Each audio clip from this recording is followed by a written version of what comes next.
Hello friends, good morning to all of you. तो आज मिलते हैं एक नए जोश और एक नए उमंग के साथ एक नए चैप्टर में। तो आज हम लेके आए हैं आपके लिए क्लास 12 का जो प्रोज सेक्शन का पहला चैप्टर है, इंडियन सिविलाइजेशन एंड कल्चर, उसके समरी के बारे में समझते हैं। इससे पहले अगर आप इस चैनल पर नए हैं तो इसको सब्सक्राइब करिएगा ज़रूर, क्योंकि इस पे आने वाली वीडियो आपके पास सबसे पहले पहुंचेंगे। तो चलिए समरी का मतलब समझते हैं। समरी कहने का मतलब ये है किसी भी चैप्टर का मेन निचोड़, उस चैप्टर का में कहा क्या गया है, हमें सीख क्या मिल रही है, उस चैप्टर को लिखा किसने है, वो कवि क्या कहना चाहते हैं, इसके बारे में हमें पढ़ना है। तो पहला जो इंडियन सिविलाइजेशन एंड कल्चर है, इसका मतलब होता है भारतीय सभ्यता और संस्कृति। हमें भारत की संस्कृति और सभ्यता के बारे में पढ़ना है, जिसको लिखा गया है महात्मा गांधी के द्वारा। चलिए समरी स्टार्ट करते हैं। अगर आप इस वीडियो को देख रहे हैं तो कॉपी कलम उठा के ज़रूर बैठिएगा, क्योंकि इसको आप नोट कर लीजिएगा। एग्ज़ाम में 5 नंबर के पूछे जाते हैं, और नहीं लिए हैं तो इसका स्क्रीनशॉट करके रख लीजिएगा, आपके काम आने वाले हैं, क्योंकि ये आप ही के लिए है जो 12 के एग्ज़ाम देने वाले हैं। पहला लाइन है, this essay Indian civilisation and culture has been written by Mahatma Gandhi. लिखा हुआ है। सबसे पहले हम जिस भी चैप्टर का समरी लिखते हैं उसमें ये बताते हैं कि वो कविता, वो कहानी किसके द्वारा लिखी गई है। ये जो चैप्टर है Indian civilisation and culture, Bharat की संस्कृति और सभ्यता, ये एक ऐसे है, निबंध है जो कि हमारे महात्मा गांधी के द्वारा लिखी गई है। In the lesson Gandhi ji has described Indian civilisation and proved its superior to all. इस चैप्टर में महात्मा गांधी ने भारतीय सभ्यता और संस्कृति के बारे में बताया है, वर्णन किया है काफ़ी अच्छे तरीके से, और प्रूफ किया है कि हमारे भारतीय संस्कृति और सभ्यता बाकी सारे संस्कृति और सभ्यताओं से अच्छा है। लिखा है, Gandhi ji says that the civilisation which has been given by our ancestors is very praisable. Gandhi ji कहते हैं कि जो हमारी संस्कृति और सभ्यता, जो हमारे संस्कार हमारे पूर्वजों से मिला है, वो बहुत प्रशंसनीय है, बहुत उसकी प्रशंसा करने योग्य, बहुत अच्छा है। He further says that the civilization of many countries have been changed and adopt Western civilization. Mahatma Gandhi कहते हैं कि ऐसे बहुत सारे कंट्रीज हैं, ऐसे बहुत सारे देश हैं जिन्होंने अपनी संस्कृति और सभ्यता को बदल दिया, अपनी संस्कृति और सभ्यता का बदल दिया, उसको छुपा दिया और दूसरी संस्कृति और सभ्यता को गोद ले लिया। चलिए तो समझते हैं कि कौन से ऐसे देश हैं, कौन सी ऐसी सभ्यता है जिन्होंने अपना सभ्यता को ही पूरा चेंज कर दिया।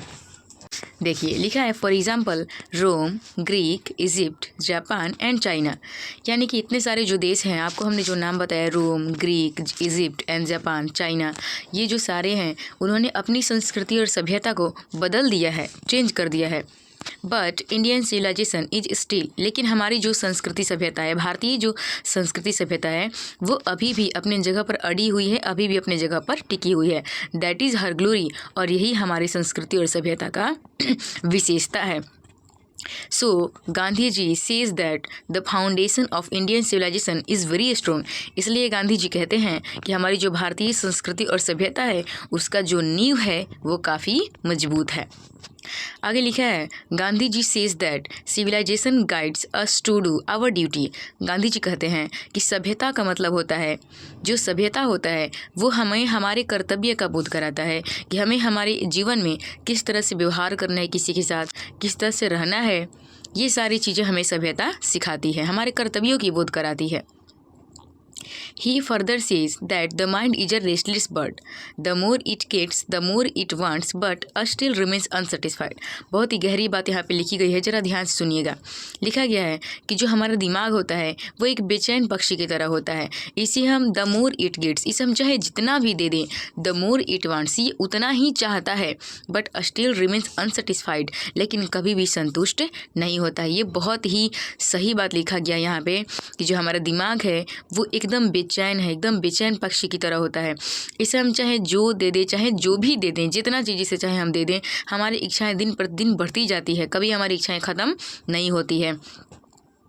जैसे अगर किसी के पास साइकिल है तो वो बाइक लेना चाहेगा, बाइक है तो कार लेना चाहेगा, कार है तो उससे भी बड़ी गाड़ी लेना चाहेगा।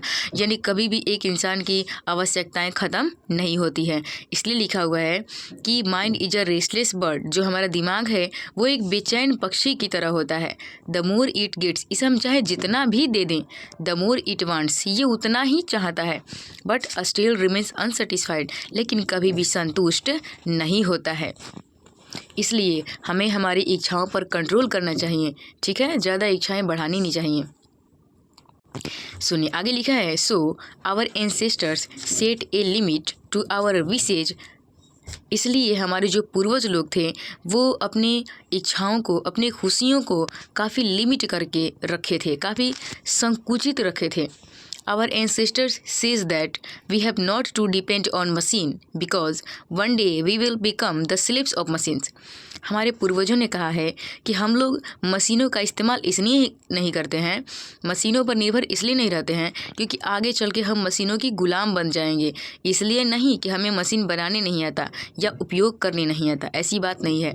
हमारे पूर्वजों ने कहा है कि हम मशीनों का इस्तेमाल इसलिए नहीं करते हैं क्योंकि हम जानते हैं कि आने वाले समय में हम मशीनों की गुलाम हो जाएंगे और हम बहुत आगे चल के बीमार पड़ने लगेंगे, हम शरीर से काम नहीं कर पाएंगे, हम हमेशा मशीनों पर ही डिपेंडेंट रहेंगे, इसलिए हम नहीं करना चाहते हैं।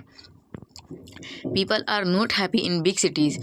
यहाँ पे गांधी जी बताते हैं कि जो लोग होते हैं वो बड़े बड़े शहरों में खुश नहीं रहते हैं, because big cities like a snare, क्योंकि जो बड़े बड़े शहर होते हैं वो जाल की तरह होते हैं। And crime start from big cities, और जो अपराध है वो बड़े बड़े शहरों से ही शुरू होते हैं। कहने का मतलब ये है कि आप लोग गांव देहात में देखे होंगे कि लोग बहुत ही प्यार से, बड़े बड़े जो परिवार होते हैं वो एक साथ मिलजुल कर रहते हैं, बहुत प्रेम से रहते हैं।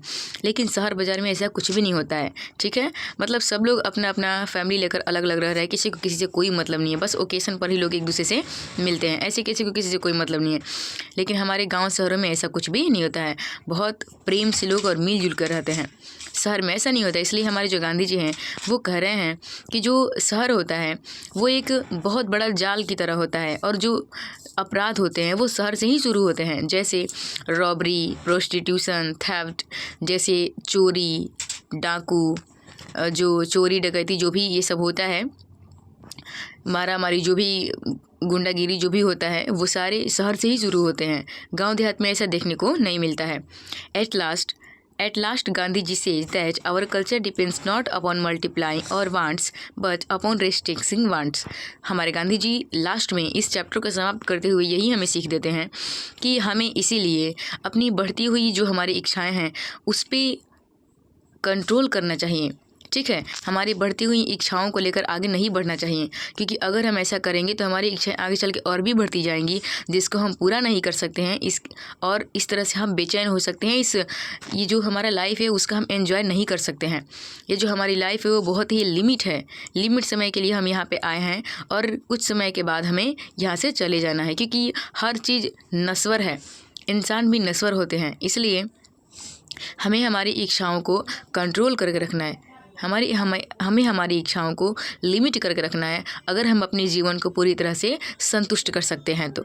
जैसे कोई जो गरीब आदमी है वो, उसको खाने के लिए सुबह शाम अगर मिल जाए 2 रोटी, वो उतने में संतुष्ट हो जाता है, उसको बड़ी बड़ी इच्छाएं नहीं है उसके पास, क्योंकि उसे पता है कि वो पूरा नहीं होगा। लेकिन जो बड़े आदमी हैं उनके पास बड़ी बड़ी इच्छाएँ होती है कि ये कर देंगे, वो कर देंगे, ये कर देंगे, वो कर देंगे, तरह तरह की इच्छाएँ होती हैं, जिसकी वजह से वो हमेशा परेशान और बेचैन रहते हैं।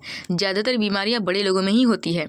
इसीलिए कम खाइए और अपनी इच्छाओं को कम पालिए और अपनी लाइफ में खुश रहिए और एंजॉय करिए। ज़्यादा इच्छाओं को पालने की कोई ज़रूरत नहीं है, क्योंकि ज़्यादा इच्छा हमें दिक्कत ही देती है, परेशानी ही देती है।